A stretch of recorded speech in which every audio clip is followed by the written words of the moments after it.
में हो रहा है।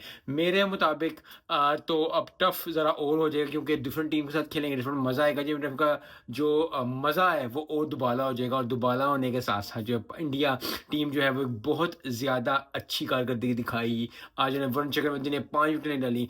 जब 3-4 खिलाड़ी आउट थे तो मुझे लग रहा था कि जैसे इंडिया ने पाकिस्तान को चिप इन करके, विराट कोहली चिप इन करके अच्छा स्कोर करके मैच जीती थी। इसी तरह न्यूज़ीलैंड भी कर लेगी। लेकिन न्यूज़ीलैंड के बॉलर्स अच्छी बॉलिंग करके इंडिया को रोका दो, लेकिन सोने पे सुहागा जो वरुण चक्रवर्ती ने किया 5 विकेटें लेके, वो बहुत ज़बरदस्त बात है। सो आई थिंक प्लेयर्स अच्छे ही होते हैं हर टीम के, लेकिन ओवरऑल जो कॉम्बिनेशन इंडियन टीम का बना हुआ है, जो कॉम्बिनेशन न्यूजीलैंड की टीम का बना हुआ है, जो कॉम्बिनेशन साउथ अफ्रीका की टीम का बना हुआ है, ये टीम स्ट्रॉन्गेस्ट टीम लगती है। और यही इसलिए 3 टीम्स जो हैं, ऑस्ट्रेलिया ऑन एंड ऑफ थोड़ी सी हुई है, लेकिन ओवरऑल अच्छी परफॉर्मेंस दिखा के चारों टीम्स डिजर्विंग टीम्स जो हैं वो अब जो है सेमीफाइनल में